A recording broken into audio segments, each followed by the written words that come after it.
Hey, I just wanted to explain really quick. When you're looking at your Delta math for this, you're going to see a bunch of problems and you're going to panic.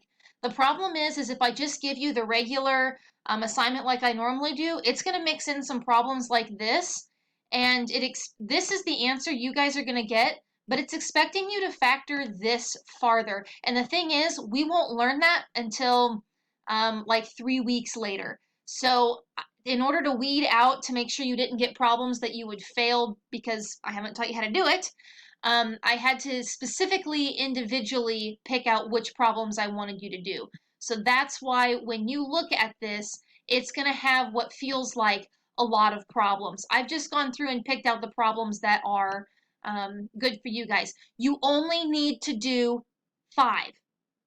So you treat this like you would the other, and when you get 5 correct, move on. But if it takes you more than, if it takes you 7 or 8 to get 5 correct, I provided you tons to do. So, okay, thanks, guys.